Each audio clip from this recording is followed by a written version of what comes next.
My mother died on July 15th, 2024. Pancreatic cancer. 17 months of chemotherapy, hospital stays, and sleepless nights.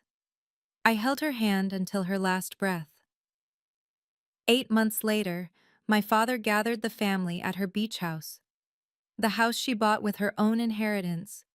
The house where she taught me to watch sunsets. And announced that I was just like her. A gold digger, he said. Don't expect anything from this family. Then he handed the keys to my sister. $2.8 million. Gone. Just like that. 6 relatives watched.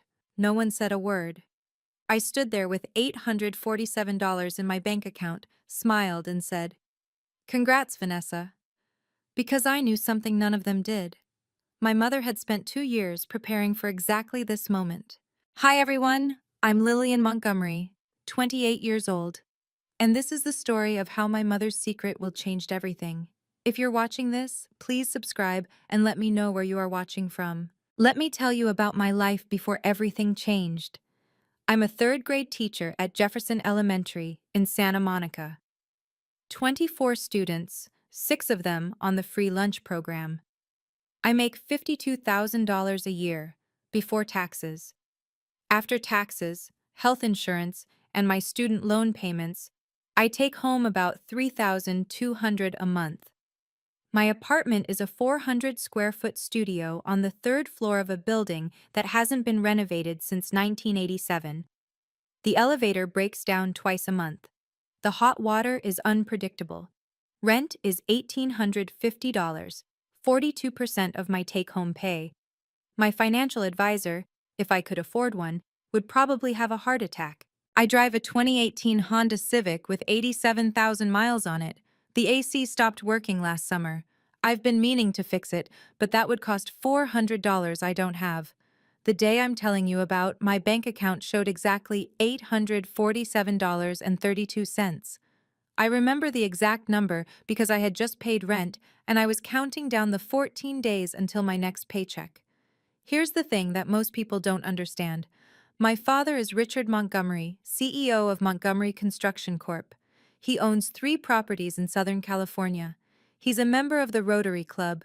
He golfs with city councilmen and real estate developers. And I live in a studio apartment with a broken AC, counting pennies until payday. The last time I saw my father before that day at the beach house was at my mother's funeral. He stood at the front of the church, accepting condolences, shaking hands, playing the grieving widower. He didn't say a single word to me. Not one. I sat in the 3rd row, not even the front row, and watched strangers hug my father while I held my mother's favorite scarf in my lap, trying not to fall apart. That was 8 months ago, and then Vanessa called. My phone rang on a Tuesday evening. I was grading spelling tests, 24 papers, red pen in hand, a cup of instant ramen cooling on my desk. The caller ID showed my sister's name, and my stomach immediately tightened. Vanessa hadn't called me in 3 weeks.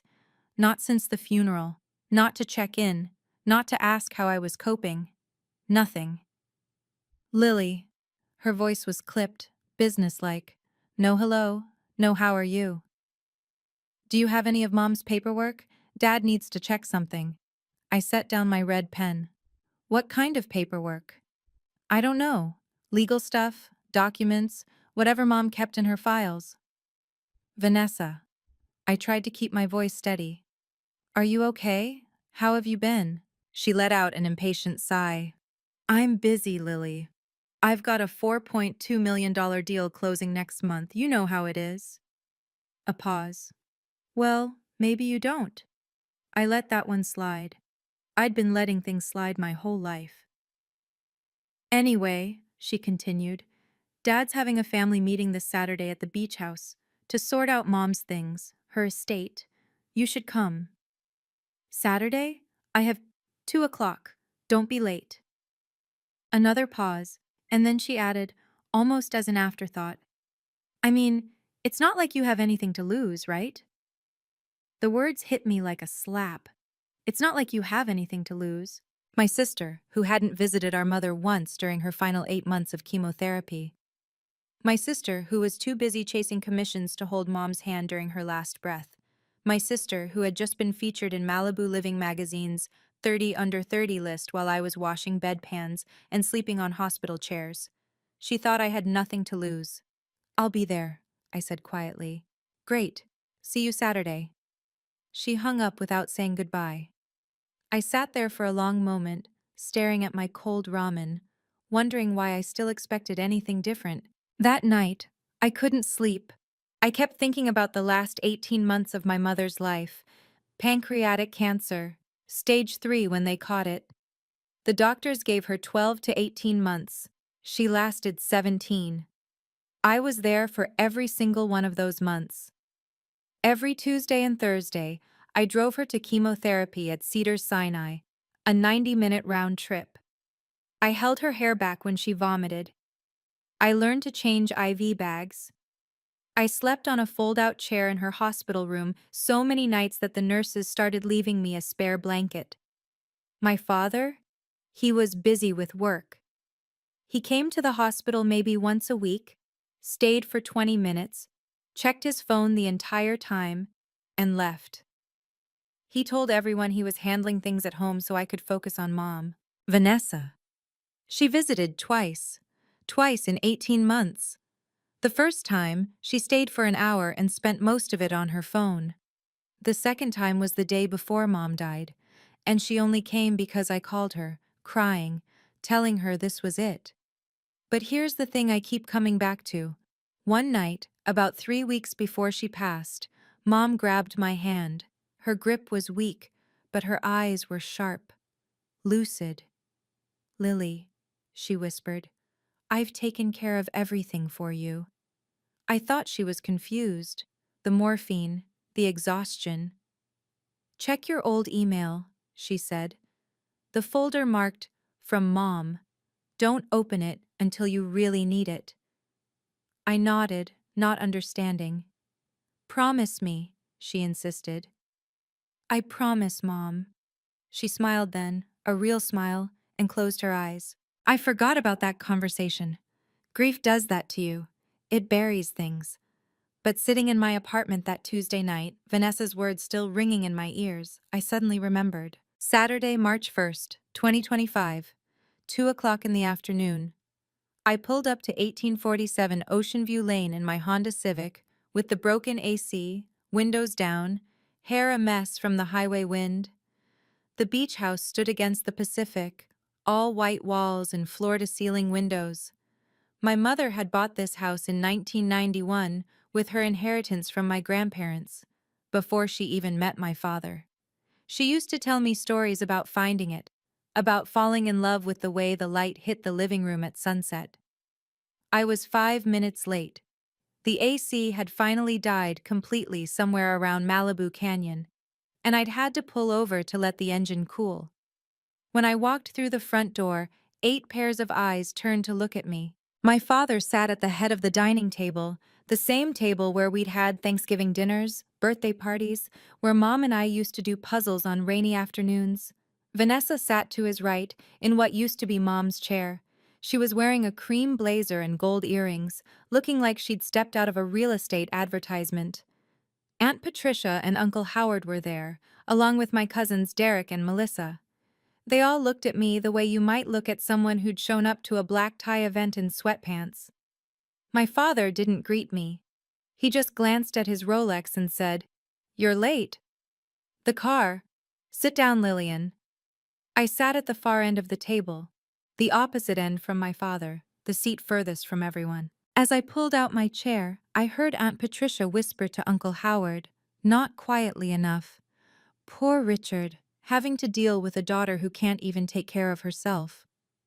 I pretended not to hear, but I heard. I looked around the room, at this family that had never seen me, and I thought about my mother. She had sat in this very room, at this very table, for 32 years. She had loved these people. She had cooked for them, hosted them, remembered their birthdays and anniversaries, and not one of them had visited her in the hospital. My father cleared his throat. "Now that everyone's finally here," he said, looking directly at me, "we can begin." My father stood up and the room went silent.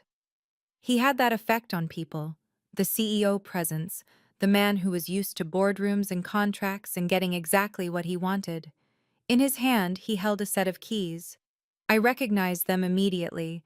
The keychain was a small silver seashell, a gift I'd made for my mother in third grade, back when I thought macaroni art and craft store charms were the height of sophistication. Mom had kept that keychain for 23 years. Your mother is gone, my father said. His voice was steady, practiced. And now it's time to sort out her affairs. I've consulted with our family attorney, and I've made some decisions about how to handle her estate.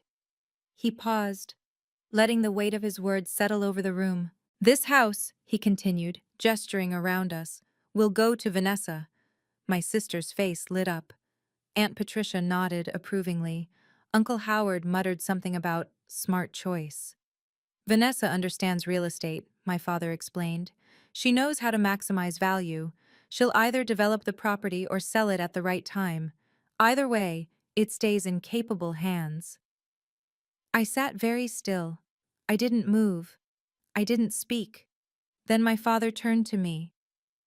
As for you, Lillian, the way he said my name, like it tasted bitter in his mouth. You're just like your mother. He shook his head slowly. A gold digger, always taking, never contributing. 32 years I supported that woman, and what did I get? A daughter who can't even afford to fix her own car. The room was silent. No one defended me. No one even looked uncomfortable. Don't expect anything from this family, my father said. You've made your choices, now live with them. He handed the keys to Vanessa. She took them with a smile, a real, genuine smile, and said, Thank you, Daddy. I won't let you down. I sat there, my hands folded in my lap, my heart pounding so hard I could feel it in my throat. And then I did something that surprised even me.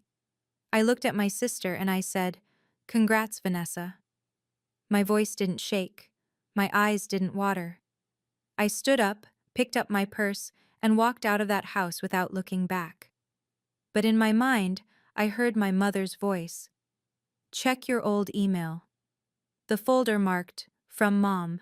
I drove home in silence. No radio, no phone calls, just the sound of wind through my open windows and the hum of the highway beneath my tires. By the time I got back to my apartment, it was almost 6 o'clock.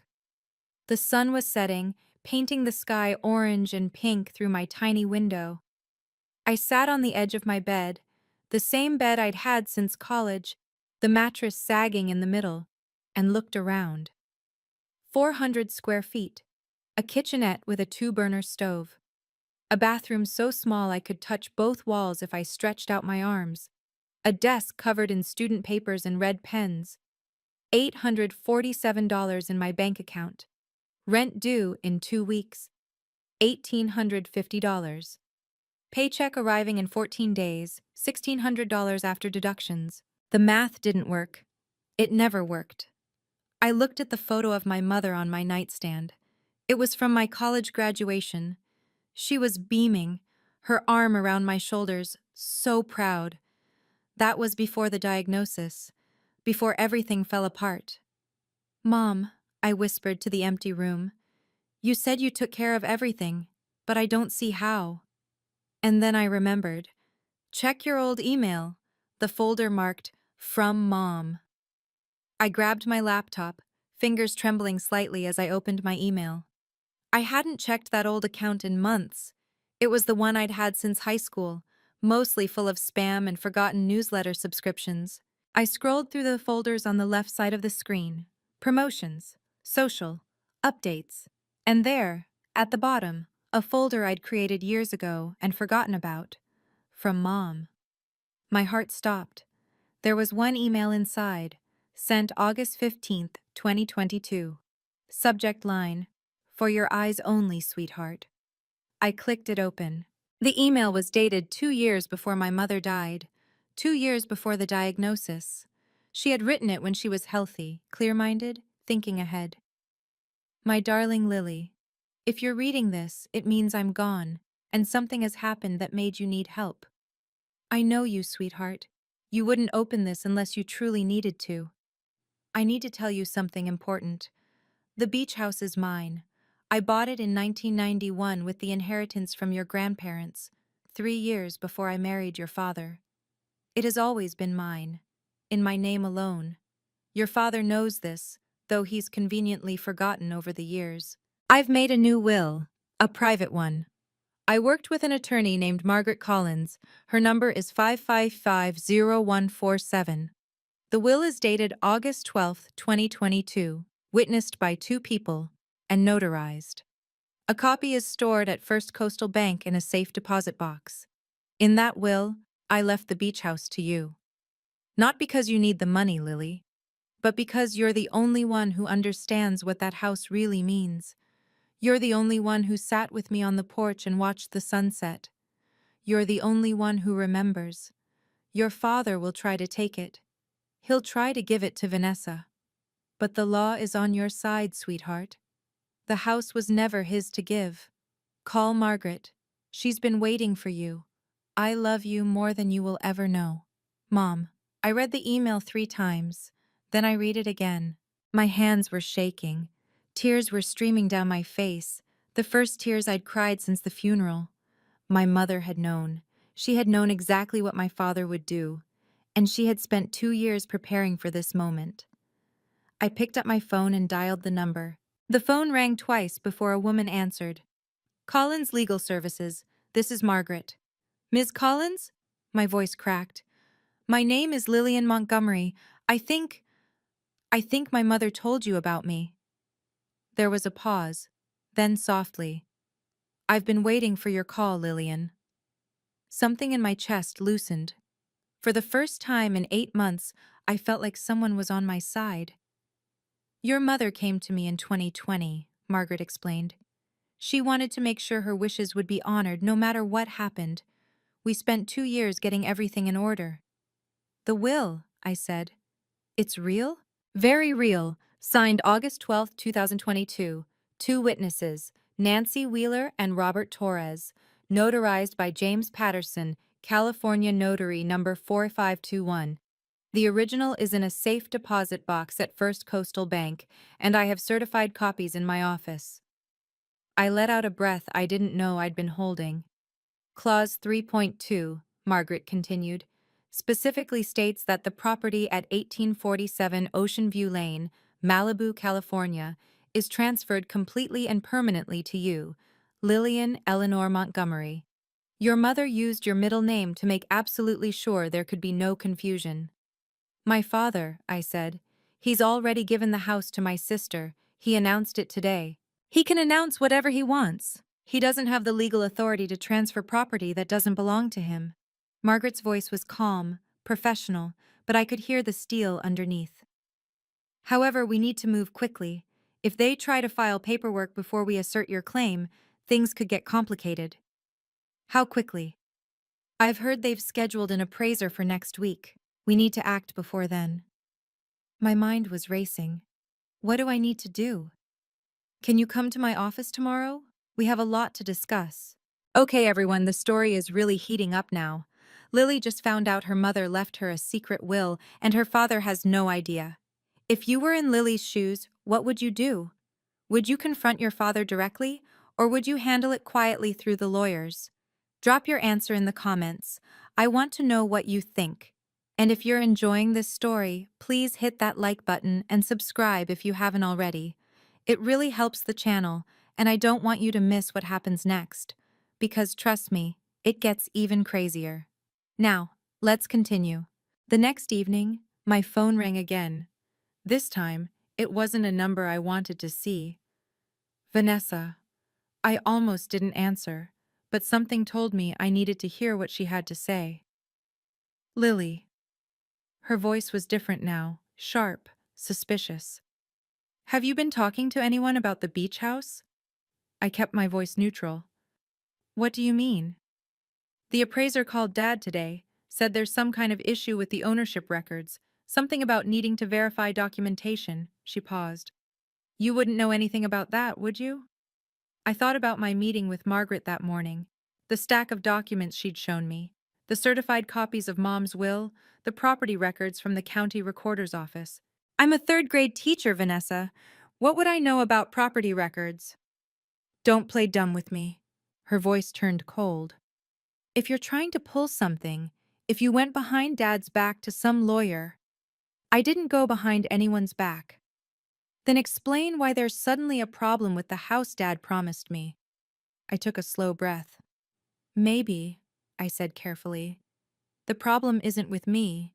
Maybe the problem is that Dad promised you something that wasn't his to promise.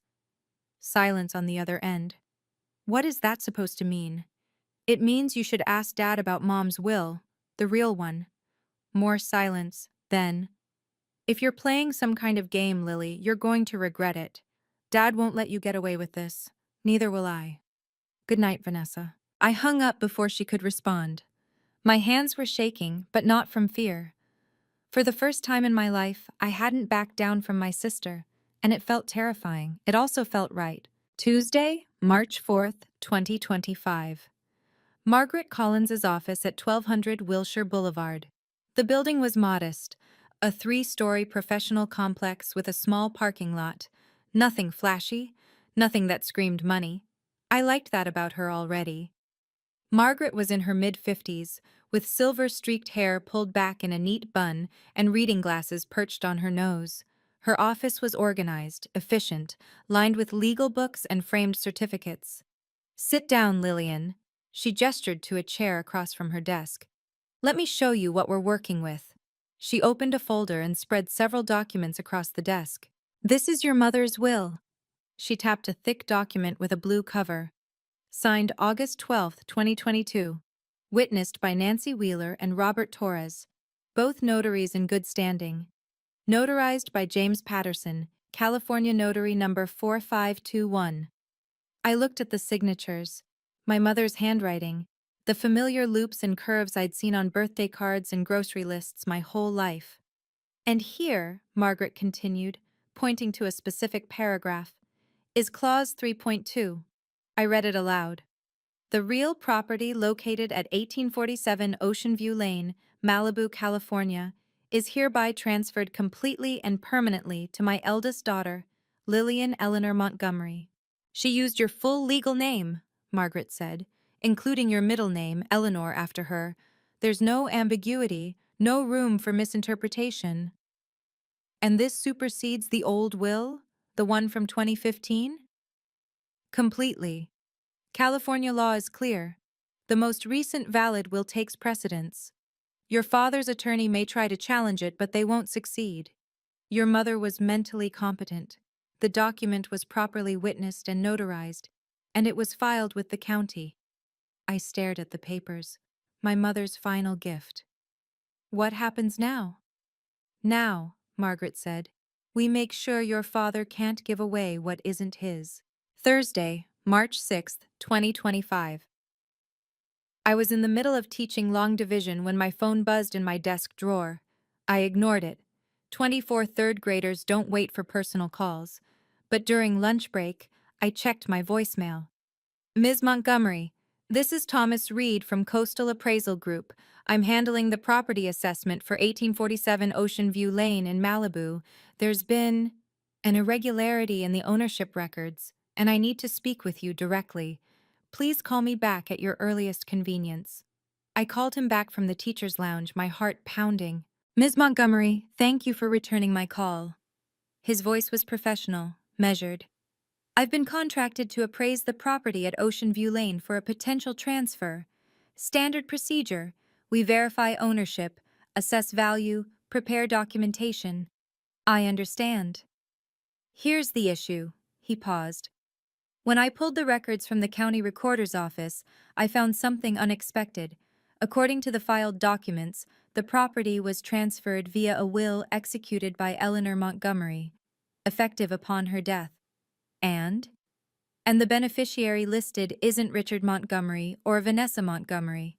Another pause. It's you, Lillian Eleanor Montgomery. I closed my eyes. Hearing it from a stranger, an objective third party, made it real in a way that Margaret's documents hadn't. I've verified this 3 times, Thomas continued. The will was properly filed, properly notarized, and is legally binding. I don't know why Mr. Richard Montgomery believes he has the authority to transfer this property to anyone, but according to the official records, he doesn't. Thank you for telling me.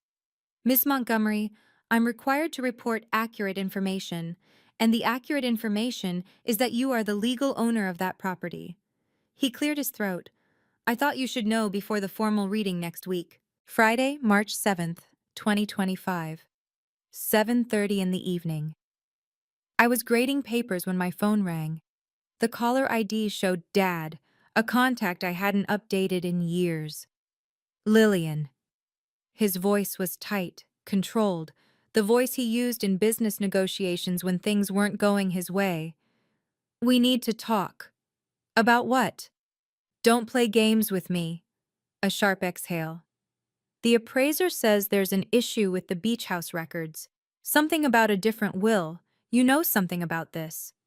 I set down my red pen. I don't know what you're talking about. I'm not stupid, Lillian. If you've been conspiring with some lawyer your mother hired, Mom had her own lawyer? The question hung in the air. I could almost hear him recalculating. That's not the point, he said finally. The point is, there's going to be a formal will reading, next Saturday, 10 o'clock, Morrison and Associates. You need to be there. Morrison and Associates, your lawyer's office? Our family lawyer's office. David Morrison has handled our affairs for 15 years. I almost smiled. My father was so confident, so certain that his lawyer, his office, his rules would give him the advantage. I'll be there, I said. And Lillian. His voice dropped lower. Whatever you think you're doing, whatever scheme you've cooked up, it won't work. I built this family. I made the money. I make the decisions. Your mother understood that, even if she didn't always like it. Did she? What? Did Mom understand that? Or did she just let you believe she did? Silence. Saturday, 10 o'clock. Don't be late. He hung up. I sat there in the quiet of my apartment looking at the stack of ungraded papers, the photo of my mother, the laptop where her email still glowed on the screen. My father thought he was summoning me to his territory. His lawyer, his rules, his game. He had no idea that my mother had been planning this for years. The week between that phone call and the will reading was the longest of my life. 7 days, 168 hours, and every single one of them felt like walking through quicksand. Vanessa texted me 7 times. Each message was worse than the last. Monday. I know you're up to something. Dad is furious. Tuesday. You're going to embarrass yourself. Just give up now. Wednesday. That house is mine. Dad promised it to me. Thursday. You've always been jealous of me. This is pathetic. Friday. If you show up on Saturday and make a scene, I will never speak to you again. Saturday morning, 6 a.m. Last chance. Back out now and maybe Dad will forgive you.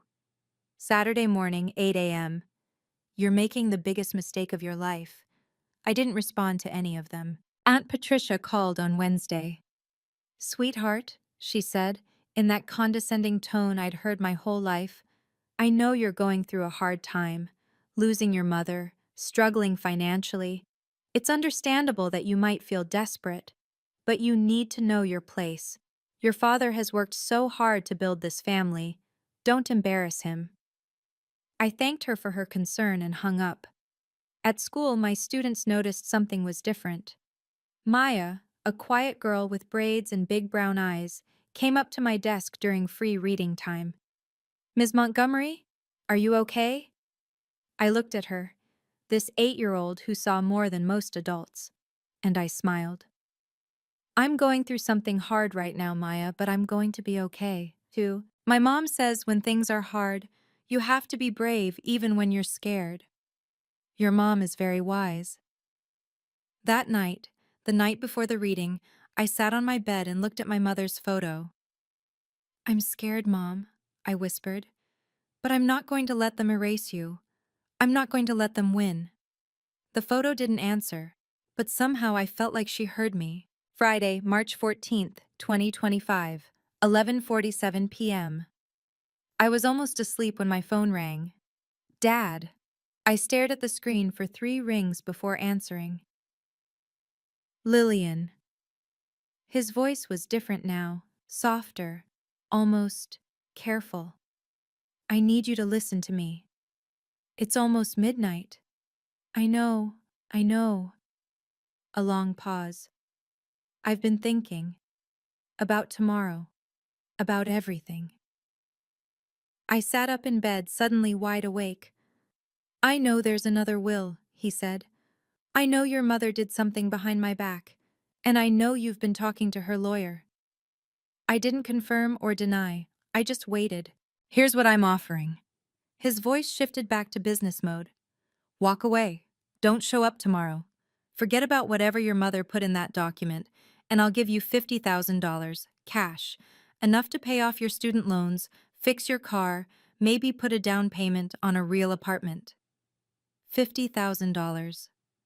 For a moment, just a moment, I thought about it. 50,000 would change my life. It would mean no more counting pennies, no more broken AC, no more choosing between groceries and gas. But then I did the math. Dad, I said slowly, the beach house is worth $2.8 million. You're offering me 50,000. That's 1.8% of its value. Silence. You're asking me to give up my mother's final wish. The home she bought with her own inheritance, the place where she spent her happiest days, for less than 2% of what it's worth. This isn't about percentages, Lillian. This is about family. This is about knowing your place. My place. I let the words hang in the air. You mean the place where I'm always wrong? Where I'm always less than Vanessa? Where I'm a gold digger just like my mother? I didn't mean, yes, you did. My voice was steady now, calm. You meant every word. And so did Mom, when she wrote that will. She knew exactly what you would do. And she made sure I would be protected. Lillian, I'll see you tomorrow, Dad. Good night. I hung up before he could respond. My hands were trembling, but not from fear. For the first time in my life, I had stood up to my father, and I wasn't going to back down. Saturday, March 15th, 2025, 7 o'clock in the morning. I woke up before my alarm. The sun was just starting to rise, painting my tiny apartment in shades of gold and pink. I showered, dried my hair, put on the black dress my mother had given me for my 25th birthday, simple, elegant, the kind of dress she always said made me look like the woman you're becoming. I hadn't worn it since her funeral. I made coffee in my single-serve machine and sat at my desk, looking at my mother's email one more time. I love you more than you will ever know. At 8:30, I called Margaret. Are you ready? She asked. As ready as I'll ever be. Good. I'll arrive 15 minutes after you. We don't want them to know we're connected until the right moment. And if they challenge the will? They can challenge all they want. The law is on our side. A pause. Lillian, I've been doing this for 30 years. Your mother's will is airtight. She made sure of it. I thanked her and hung up. At 9 o'clock, I got in my Honda Civic, windows down, broken AC and all, and started the drive to Malibu. The traffic was light for a Saturday morning. I took Pacific Coast Highway, watching the ocean glitter on my left, thinking about all the times my mother and I had made the same drive together. She would always roll down the windows and breathe in the salt air, smiling like she was the happiest person in the world. I'm doing this for you, Mom, I whispered to the empty car. I'm not going to let them take what's yours. At 9:45, I pulled into the parking lot of Morrison and Associates. The building was sleek, modern, all glass and steel. My father's kind of place. I checked my reflection in the rearview mirror. My mother's dress, my grandmother's pearl earrings, my own steady gaze. I was ready. The conference room at Morrison and Associates was exactly what I expected. Mahogany table, leather chairs, floor-to-ceiling windows overlooking the Pacific. A room designed to intimidate. When I walked in, 12 pairs of eyes turned to look at me. My father sat at the head of the table, wearing his charcoal gray suit and his Rolex, looking every inch the CEO he was. Vanessa sat to his right, my mother's old seat, in a cream blazer and gold jewelry, her hair perfectly styled. David Morrison, the family attorney, sat to my father's left, a stack of documents in front of him. Aunt Patricia and Uncle Howard were there, along with Derek and Melissa. Two representatives from First Coastal Bank occupied seats near the middle of the table. Thomas Reed, the appraiser, sat near the window. A notary public and two people I didn't recognize, witnesses I assumed, completed the group. 12 people, 11 of whom thought I was about to be humiliated. "You're early," my father said. It wasn't a compliment. I didn't want to be late. I walked to the far end of the table and sat down, the seat directly opposite my father, the seat that put the entire room between us. Vanessa smirked. "Nice dress. Isn't that Mom's old thing?" "She gave it to me." "Figures. She always did give you her leftovers." I didn't respond. I just folded my hands on the table and waited. David Morrison cleared his throat. "If everyone's ready, we can begin." He opened his folder. "We're here today to formally address the estate of Eleanor Grace Montgomery, deceased July 15th, 2024. I have before me the last will and testament of Mrs. Montgomery, dated September 3rd, 2015. I glanced at the clock on the wall. 10:02. Margaret would be here in 13 minutes.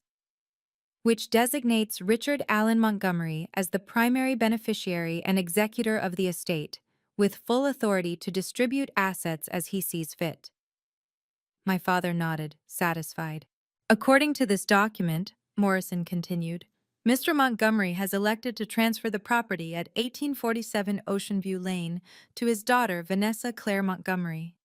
Vanessa's smile widened, and then Thomas Reed, the appraiser, raised his hand. "I'm sorry," he said, "but there may be a problem with that." The room went quiet. David Morrison frowned. "Mr. Reed, this is a formal will reading. If you have concerns about the appraisal—" "It's not about the appraisal." Thomas Reed's voice was calm, professional. "It's about the ownership records." My father's jaw tightened. "What about them?" "When I pulled the property records from the county recorder's office, I found a discrepancy. The 2015 will you're referencing lists Mr. Montgomery as the beneficiary of the estate, but there's a more recent document on file." Vanessa's smile faltered. "What do you mean, more recent?" "A will dated August 12th, 2022, properly witnessed, properly notarized, and filed with the county. It supersedes the 2015 document." My father stood up so fast his chair scraped against the floor. "That's impossible. Eleanor never— she wouldn't have—" "Dad," Vanessa grabbed his arm. "Sit down. This is obviously some kind of mistake." But I could see the panic in her eyes, the same panic that was starting to spread across my father's face. "There's no mistake," Thomas said. "I verified the records 3 times. The 2022 will is legitimate." David Morrison looked like he'd swallowed something sour. "Mr. Montgomery, you never mentioned—" "Because I didn't know." My father's voice was rising now. "Eleanor never told me about any other will." The door to the conference room opened. Every head in the room turned. Margaret Collins walked in, calm and composed, carrying a leather briefcase. She was dressed in a navy blue suit, her silver-streaked hair pulled back, her expression unreadable. "Good morning," she said. "I apologize for the interruption. My name is Margaret Collins. I was Eleanor Montgomery's personal attorney from 2020 until her passing." My father's face went white.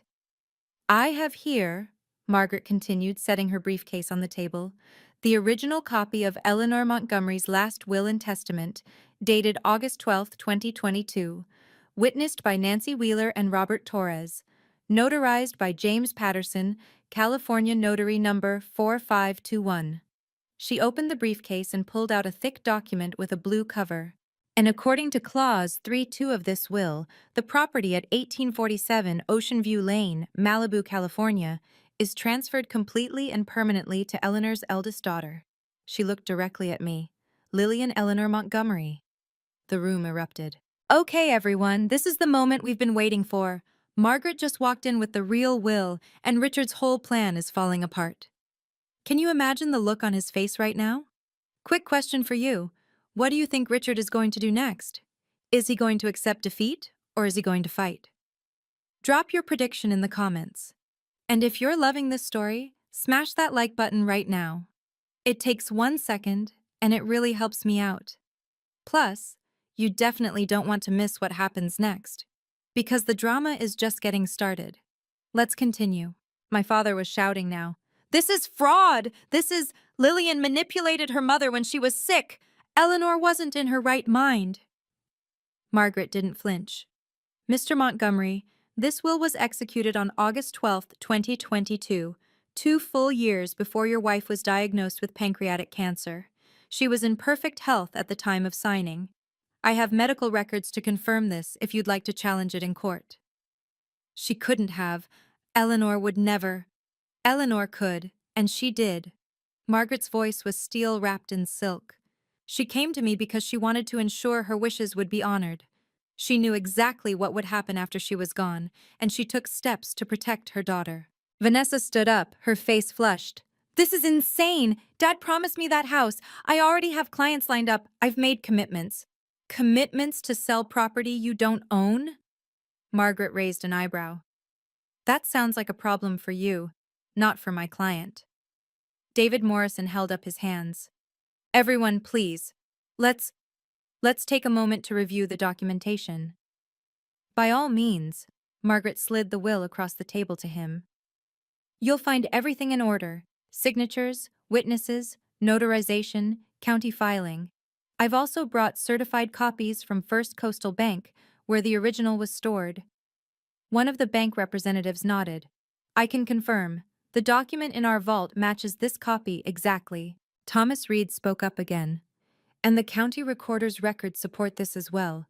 As far as the state of California is concerned, Lillian Montgomery has been the legal owner of that property since July 15, 2024, the date of Eleanor Montgomery's death. The room fell silent. I looked at my father. His face had gone from red to pale. His hands were gripping the edge of the table like he might fall over without it. You, he said, staring at me. You knew. This whole time, you knew. I met his gaze. No, Dad. I didn't know. Not until you called me a gold digger and gave my inheritance to Vanessa. For a moment, no one moved. Then Vanessa turned on me, her voice shaking with fury. You planned this. You and Mom, you planned this whole thing to humiliate me. I didn't plan anything, Vanessa. Mom did. And she did it because she knew exactly how you and Dad would treat me after she was gone. That's not... You didn't visit her once in the last 8 months of her life. My voice was quiet, but it carried through the room. Not once. I was there every day, every chemotherapy session, every night in the hospital, and you couldn't even make time for a phone call. Vanessa's mouth opened and closed. No sound came out. My father found his voice. This isn't about visits. This is about what's right. That house should stay in the family.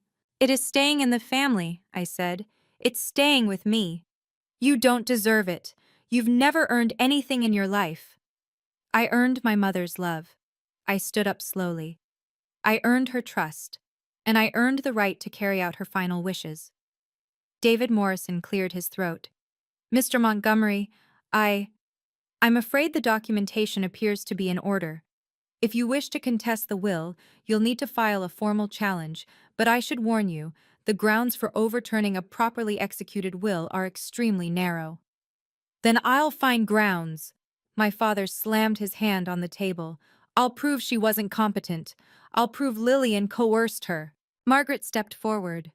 Mr. Montgomery, I would strongly advise against that course of action. Your wife was examined by her physician 2 weeks before signing this will. I have a letter confirming her mental competency. Any challenge you file will not only fail, it will become a matter of public record. She let that sink in. Do you really want the Rotary Club to know you tried to steal your daughter's inheritance by accusing your dead wife of incompetence? My father went very, very still. The silence in the room was suffocating. I looked around the table, at my father, white-faced and trembling with rage, at Vanessa, mascara starting to smear as tears of frustration welled in her eyes, at Aunt Patricia and Uncle Howard, who suddenly couldn't meet my gaze, at the lawyers and bankers and witnesses who had come expecting a simple property transfer and instead witnessed the unraveling of my family's carefully constructed facade. I took a deep breath. I didn't come here for revenge, I said. My voice was steady, calm, the voice I used when explaining difficult concepts to my third graders. I came here to honor my mother's wishes. My father started to speak, but I held up my hand. Let me finish. He stopped. I think he was too shocked to do anything else. The beach house is mine. That's not my decision, it's Mom's. She bought it with her own money before she ever met you. She loved that house. She raised me in that house. And she wanted me to have it. I turned to Vanessa. I'm sorry you made promises you can't keep. I'm sorry you counted on something that wasn't yours. But that's not my fault, and it's not Mom's fault either. Then I looked at my father. Really looked at him. You called Mom a gold digger. You called me a gold digger. In front of our entire family. I paused. Mom spent 32 years loving you. She cooked your meals, raised your children, supported your business, and never once asked for recognition. And you repaid her by insulting her memory the moment she was gone. His jaw tightened, but he said nothing. I don't need you to apologize, I continued. I don't need you to understand, but I need you to know this. I will never let anyone disrespect my mother again. Not you, not Vanessa, not anyone. I picked up my purse. Margaret will handle the paperwork. The transfer should be complete within 30 days. I walked toward the door. I was almost at the door when Thomas Reed caught up with me. Ms. Montgomery. He fell into step beside me as I walked through the lobby. I just wanted to say, your mother was clearly a remarkable woman. I stopped, turned to look at him. She planned all of this years in advance, he continued. The will, the filing, the documentation. She made sure every piece was in place so that when the time came, there would be no question about her intentions. He shook his head, a small smile on his face. In 30 years of property appraisal, I've never seen anything like it. She was always thinking ahead, I said softly. Even when she was sick, she was thinking about everyone else. You should be proud. I am. He nodded and headed back toward the conference room. I pushed through the glass doors and stepped into the California sunshine. The parking lot was quiet. My Honda Civic sat in the corner, windows still down from the drive over, looking small and shabby next to the BMWs and Mercedes that filled the other spaces. I didn't care. I got in my car, put my hands on the steering wheel, and just sat there for a moment. I had done it. I had walked into my father's territory, his lawyer's office, surrounded by his family and his allies, and I had won. Not because I fought, not because I screamed or cried or begged, because my mother had loved me enough to protect me, even from beyond the grave. I drove to the beach. Not to the house, not yet, just to a quiet stretch of sand where I could see the waves and feel the salt air on my face. I did it, Mom, I whispered to the ocean. I did it. The fallout came faster than I expected. 3 days after the will reading, Tuesday, March 18th, 2025, my phone buzzed with a Google alert I'd set up for Vanessa's name. Old habit from when I used to track her magazine features. Malibu real estate deal falls through. After ownership. Dispute. The article didn't name names directly, but anyone in the industry would know exactly who it was about. A rising star real estate agent had promised a major client, identified only as the Hartley Group, that she could deliver a prime beachfront property as part of a $4.2 million development package. When the ownership of that property turned out to be in dispute, the deal collapsed. The Hartley Group pulled out. $4.2 million. Gone. Vanessa's commission would have been $126,000. That evening, my phone rang. Vanessa's number. I almost didn't answer, but something told me I needed to hear this. "You ruined my life." Her voice was raw, ragged. She'd been crying. "Do you understand that? You ruined everything I've worked for." "Vanessa, I was going to be somebody. I was going to make partner at the agency, and now everyone knows I promised something I couldn't deliver." "You promised something that wasn't yours to promise." "It should have been mine. Dad said—" "Dad was wrong." I kept my voice calm. "And so were you.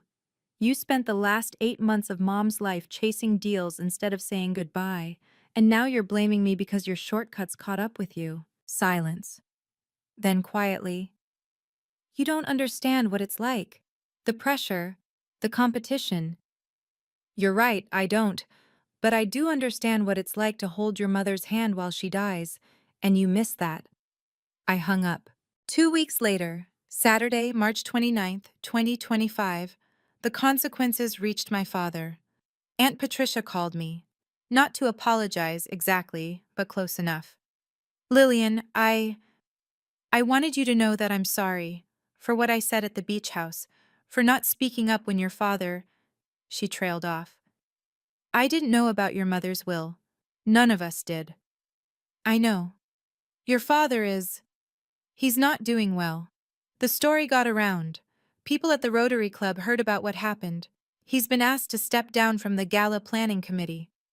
I wasn't surprised. My father had built his reputation on being a man of integrity, a family man, a pillar of the community. The image of him trying to steal his daughter's inheritance while insulting his dead wife didn't exactly fit that narrative. "Some of his business partners have been distant," Patricia continued. "There's talk." "What kind of talk?" "The kind that hurts. Questions about his judgment, his character." She sighed. "He brought this on himself, Lillian. I see that now. But he's still my brother." "I understand." That night, at 11:47 p.m., exactly 2 weeks after his midnight offer of $50,000, my father called. "Lillian." His voice was different, smaller. "I need you to come home. We need to talk." "About what?" About making this right. About being a family again." I looked out my window at the city lights. "Dad, do you want to talk because you're sorry, or because you're embarrassed?" He didn't answer. "I'll think about it," I said. "But I'm not coming home to help you save face. If you want to talk, it has to be real." I hung up before he could respond. I spent the next few days thinking about my father's call. Part of me, the part that had spent 28 years trying to earn his approval, wanted to believe he had changed. Wanted to believe that losing his reputation, his standing in the community, had finally made him see what he'd done wrong. But the rest of me knew better. My father wasn't sorry for hurting me. He was sorry for getting caught. He wasn't calling because he missed me. He was calling because he needed me to help repair his image. I called him back on a Wednesday evening. "Dad." "Lillian." Relief flooded his voice. "I'm so glad you called. When can you come over? We can have dinner, talk things through." "I'm not coming over." Silence. "I've been thinking about what you asked," I continued, "about being a family again. And I realized something." "What's that?" "You don't want a family. You want an audience. You want people who will smile and nod and tell you you're right, no matter what you do." I took a breath. "That's not who I am anymore. Lillian, if you want to have a relationship with me, it has to be different. You have to actually see me. Not as a disappointment. Not as someone to compare to Vanessa. Just as your daughter." "I do see you." "No, you don't. You never have." My voice was steady. "But maybe someday you will. When you're ready to try, really try. You know where to find me." "Lillian, please." "Goodbye, Dad." I ended the call. My hands weren't shaking this time. My heart wasn't pounding. I just felt peaceful. For the first time in my life, I had set a boundary with my father. And I had meant it. Tuesday, April 15th, 2025. 30 days after the will reading. Margaret Collins called me at 9 in the morning. "It's done," she said. "The transfer is complete. The beach house is officially yours." I drove to Malibu that afternoon. The traffic was light, the sun was shining, and for the first time in months, I rolled down my windows, not because my AC was broken, but because I wanted to feel the ocean air. When I pulled into the driveway of 1847 Ocean View Lane, I sat in my car for a long moment, just looking at the house. White walls, floor-to-ceiling windows, the same wooden porch where my mother and I used to watch the sunset. I walked up the steps, put my key in the lock, and opened the door. The house smelled like salt and memories. Everything was exactly as I remembered: the living room with its view of the Pacific, the kitchen where Mom used to make pancakes on Sunday mornings, the hallway lined with family photos. I wandered through the rooms, touching the walls, the furniture, the curtains. Every corner held a piece of my mother. And then, in her bedroom, I found it. A letter, tucked into the drawer of her nightstand. Handwritten. My name on the envelope. "My darling Lily, if you're reading this, it means you found your way here. It means you were brave enough to fight for what was right. I am so proud of you. I have always been proud of you, not because of what you do or what you earn, but because of who you are. This house is yours now. Fill it with love. Fill it with laughter. Fill it with the life you deserve. I love you forever. Mom." I held the letter to my chest and cried. 6 months later, October 2025. I'm still a third-grade teacher at Jefferson Elementary. I still have 24 students, still grade spelling tests with a red pen, still stay late to help kids who need extra attention. Some things haven't changed. I still love my job. I still believe that teaching is one of the most important things a person can do. But other things are different now. The beach house is partially rented out. The guest cottage in the back brings in $4,500 a month in passive income. For the first time in my adult life, I'm not counting pennies until payday. I used some of that money to start something new: the Eleanor Montgomery Scholarship Fund for students at Jefferson Elementary who need financial help to pursue their dreams. We've already given out 3 scholarships, $2,000 each, to kids who remind me of myself at that age. Kids who work hard, who care about others, who deserve a chance. I still live in my studio apartment most of the time. The beach house is for weekends, for holidays, for the moments when I need to feel close to my mother. I could move into the beach house permanently. I could sell my Honda Civic and buy something with working AC. I could change everything about my life. But here's the thing I've learned. Happiness isn't about what you have. It's about knowing you have choices. My mother gave me that. Not just the house, but the freedom to decide what kind of life I want to live. And I've decided that I want to be the kind of person who helps others. The kind of person who remembers where she came from. The kind of person my mother always believed I could be. My father has called 3 times in the past 6 months. The first call was awkward. Long silences, half-finished sentences, neither of us knowing what to say. The second was slightly better. The third, last month, almost felt like a real conversation. He hasn't apologized. Not really. But he stopped trying to convince me that he was right. And maybe, for now, that's enough. Vanessa hasn't reached out at all.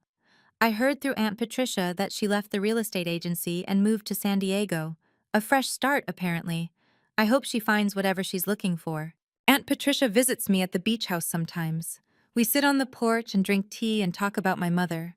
She tells me stories I've never heard before, about Mom as a young woman, about her dreams, about the person she was before she became a wife and mother. "She would be so proud of you," Patricia told me last time.